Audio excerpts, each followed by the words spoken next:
I'm proud because of the circumstances that we were under. Man, this time of year, forget the opponent. They're nameless gray faces. It's about you being able to execute your plan to a level that allows you to win games. So I want to keep the focus on our guys and what they did. Mike Tomlin not taking the bait to talk about the Cleveland Browns. It doesn't matter at this point. And look, Tomlin, Coach of the Year candidate. Usually we judge the Coach of the Year based upon how well his team does in comparison to the expectations that existed before the season started. For Tomlin, it's very different because it all cratered. 0-3. Ben Roethlisberger out for the year. They're 7-2 since then. And he's holding it together with a team that far more often than not is inferior to the team that they're playing. Yeah, well, I actually, this is superlatives. I wanted to start there. You can. Yeah, I wanted to give the I'm the Man award to Mike Tomlin, because I'm the man.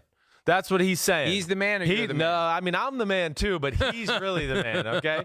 Because, and it went to, you played this perfectly, and we did not set this up, but, to me, one of the things, and my dad and I, we had this conversation, and he kind of said it, so I got to give him some credit here, but no Ben Roethlisberger, no Le'Veon Bell, no Antonio Brown. It's really his team we're seeing right now. And I got to say, when my father said that, I was like, yeah, you're really right. And they're playing a style of football that shows his personality and his grittiness and toughness and, his ability to lead men just to win football games. Mike Tomlin, first off, it's Devlin Hodges. Who? Yeah, Devlin Hodges. He's coming in there. That was a gutsy move. Mason Rudolph was a third-round pick. People thought he might be the next guy. He had seen enough. He does that. But, managing the game the right way as far as running the football, not turning the ball over, and then relying on his defense and what they do. They're a Super Bowl defense, Mike Florio. They are. As long as their offense can just be somewhat good,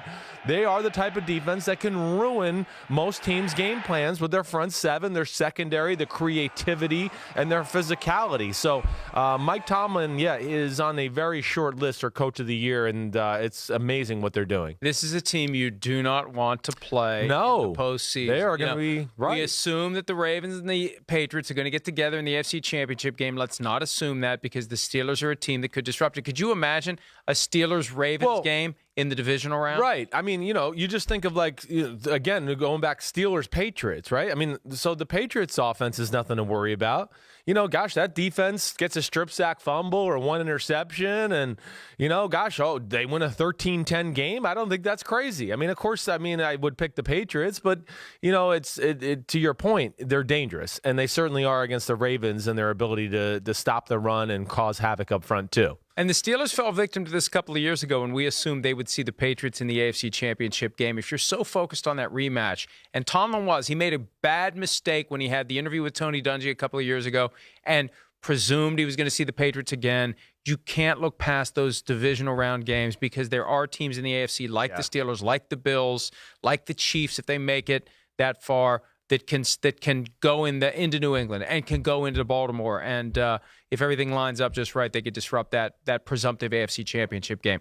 All right, I am going to award the ultra short memory award to the entire Los Angeles Rams organization because the whole organization. I'm taking a page out of the whole organization. Everybody, because they got destroyed. Yeah. Less than a week ago. Right. Monday Night Football. It was embarrassing. The defense quit by the second half. They wanted to go home. They wanted to get in bed. They wanted to crawl under the covers, and they wanted to come out for their next game, and they did. And they came out and they destroyed the Arizona Cardinals. And look, Jared Goff. I criticize him when he deserves it, but I'm going to praise him when he deserves it. To shake off what happened against the Ravens and to come out and play as well as he did. And I know, look, the Cardinals aren't a good team, but they're in the NFL, last time I checked. Yep. And they have given teams like the 49ers fits this year. And the Ravens. So I am impressed by what they did. And we were talking about this last night when we do the round table when you're home in bed or doing whatever you do when you're watching the games. Yep. But they seem to shift the focus a little bit, not throwing the ball down the field as much, underneath things, trying to maybe build a little confidence in Jared Goff. Right. And I think that's the key. You got to trust it. You can't take him off the field on 3rd and short. You can't hand it off on 3rd and 9. You got to start trusting Jared Goff. He's not going to develop into your franchise quarterback if you don't count on him in big moments because he's going to sense that and the team's going to sense it. They got to rally around this guy. They're stuck with him for 3 more years. Yeah. and they got to make it to the point where they don't feel like they're stuck with him. Right. So it's on Sean McVay. As you've said before, he's got to figure this out. He's got to reinvent himself. Yeah. He's got to reinvent that offense, and we saw the first step yesterday. And yesterday was the kind of game where you're like, oh, man. I mean, it may not be enough time left. There may not be enough games remaining for the Rams to get into it. But, boy, if they get into it, I think, like they did yesterday, it can get interesting. I think they're scary. I mean, again, the receivers are back at full strength. Brandon Cooks, now 2 weeks back in the fold. But I do think it jumped out to me. Short passes, crossers, things like that early on. A lot of play action pass. They more played through the pass to get the run going as the game went on. And Goff was really good. And I still think that defense is extremely impressive too. I'm not going to let the Ravens game just totally throw me out there. I'm going to give it to he knew I was around the corner award. He wanted to impress me. I mean, he just did, Oh, please. He's my friend. He just knew. He was like, oh, I'm in the tri-state area. You know who's here? Chris Simms. Oh, I'm talking as if I am Aaron Rodgers. Playing the team that your dad starred for. Yeah, he did. Sorry, but the Giants, I always root for the Giants, but they didn't stand a chance against, Aaron Rodgers, because these are the type of teams Aaron Rodgers can just take over against, and that's what he did pretty much in this game. They didn't have much of a run game to talk about.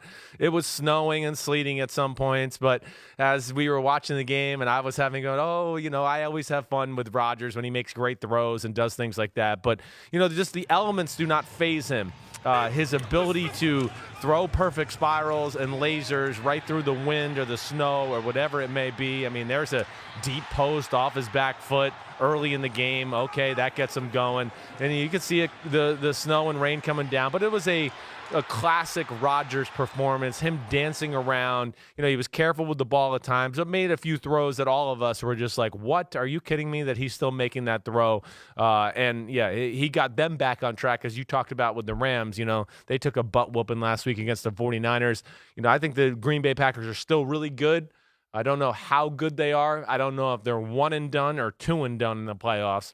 But nonetheless, Rodgers was really impressive yesterday. Well, look, they're going to be guaranteed a home game if they win the division, whether they get a bye or not. And I think tonight's game between the Vikings and the Seahawks goes a long way toward determining that, because the Packers have an easier run down the stretch. They should be able to win 3 of their final 4. Even if they lose at Minnesota Week 16, I don't think that keeps them from winning the division. Yeah. But if the Vikings run the table, then the Vikings win the division. Right. But that's a lot to expect when they've got the Seahawks tonight. And they got the Lions, they got the Chargers, Packers, Bears. If the Vikings win tonight, they could run the table. Yeah, I think a lot hinges on tonight. You thought he knew I was around the corner, right? That's why he did that, right?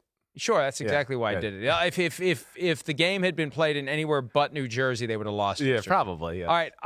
My next one is the Bruce Allen could get fired bump award, because look at what it did for the Washington football organization to know that, and for the first time ever, Bruce Allen's tenure is in question. There were multiple reports over the weekend to that effect, and they just go out and they win their first game. And look, I'm being a little bit facetious here, maybe, but I give a ton of credit to the teams that had nothing to play for this weekend, going against teams that are in the hunt and winning those games. Remember that theory last week that I was trying to test about Thanksgiving week and extra distractions and who really cares? And give me more turkey, and it's all. And you agreed with me. Well, there's definitely some truth to it. No, there wasn't some truth to it for Washington or Miami. Yeah. And those were the 2 games I was really looking at. Now the Giants, there was truth to it there. So 2 out of 3, there wasn't. But for the Washington franchise to go in and beat a Panthers team that was still very much alive. And I think some big changes are coming in Carolina, because second straight year they're collapsing down the stretch. Yep. That's not a good look when you have a new owner who did not buy the team because he felt like it was his lifelong ambition to employ Ron Rivera and Marty Herney. Yeah. I think change is coming, and yesterday's game is the kind of thing that I think is going to speak to that. But I got to give Washington credit for finding a way to get it done on the road against a quality team with a Christian McCaffrey and a franchise that is tough to beat at home. Just a great win for a team that has now won 2 in a row. Yeah. Right? Yeah. Here we go. Bill Callahan, he's just running the ball, smashing people that way. Their defense has always been pretty good. It's just their offense has been the issue that's led to the defense kind of just collapsing at certain points. But, it is impressive. You're totally right. And to your Thanksgiving theory and all that, too, this is the other side of it we didn't take into account. And your theory's not wrong, but the other side of it is there is something to that team that's playing loose and has nothing to play for either, where they can just go out, let it fly. There's no extra thoughts or overthinking the situation. The coaches can call plays that, they know that their jobs aren't going to be on the line for, hey, we're 2-8. It doesn't matter what I call here if I, do something a little daring. We got one more? No, let me put a cap on this. Christian McCaffrey had 44 yards rushing. Darius Geis, 10 carries, 129, 2 touchdowns in that game. And Adrian Peterson added 99. No, it was total domination. Let's jam in one more real quick. One more. I'm not ready for prime time. Or, what do I want to say? I want to say a year away. The Year Away Award. It's official, and that's the Oakland Raiders, okay? Sorry if you guys started typing the wrong one in the back there.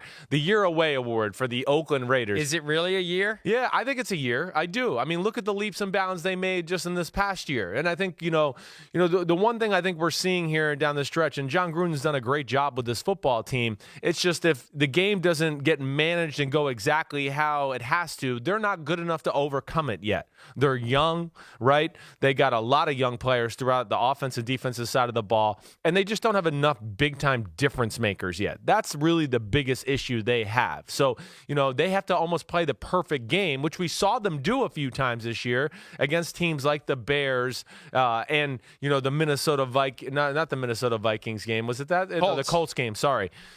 Where they really played the right way to suit their team. But as you saw yesterday, when you got a guy like Mahomes and then Derek Carr throws an interception early in the game, they're not the type of team that's going to be able to come back. They're not. And that was an issue for them. They were outclassed by that Chiefs team altogether yesterday. And, the point I made yesterday on Twitter, and I don't say this jokingly, Derek Carr may never be living in that house that he's building. Well, hey, if he's on the team, still should sell that house and not live next to John Gruden. Even if you're still a Raider, don't live next door to Gruden. Don't live next to him. We're going to take a break. Hi, I'm Mike Tirico, and thanks for watching. Make sure to hit subscribe for the latest news and highlights from NBC Sports.